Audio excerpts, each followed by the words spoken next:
اور گلبرگ میں Lahore restaurant unity اور انجمن تاجران کے مرکزی قائدین نعیم میر، عامر قریشی سمیت دیگر کے مشترکہ پریس کانفرنس۔ ریسٹورانٹس یونٹی نے بھی انجمن تاجران کی ہارن بجاؤ حکمران جگاؤ تحریک میں حصہ لینے کا اعلان کر دیا ہے۔ نعیم میر کہتے ہیں کہ کوئی غلط فہمی میں نہ رہے، 18 جولائی کو بڑا احتجاج ہوگا۔ رپورٹ کر رہے ہیں شہزاد خان عبدالی۔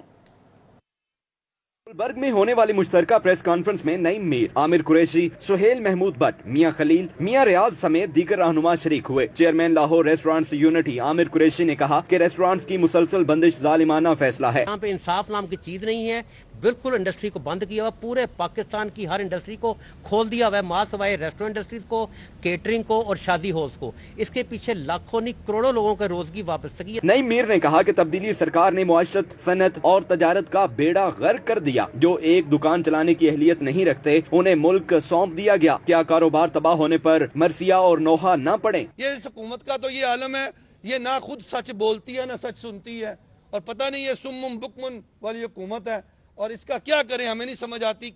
ان کے پاس اختیار نہیں ہے، ان کی نیت خراب ہے، یا یہ پیسہ اور مال بنانا چاہتے ہیں، یہ کیا چاہتے ہیں ابھی لگ جائے گا پتہ، اور ہر بات جو ہے وہ آپ کے ساتھ شیئر ہوگی۔ انجمن تاجران کے مرکزی سیکرٹری جنرل نعیم میر کا کہنا تھا کہ اس بوسیدہ نظام اور اس کے قاعدوں کو تسلیم نہیں کرتے، جو ٹیکس تو مانگتے ہیں مگر نہ ریلیف اور نہ ہی کاروبار کرنے دیتے ہیں۔ کیمرہ مین محمد ثاقب کے ساتھ شہزاد خان عبدالی، CT 42۔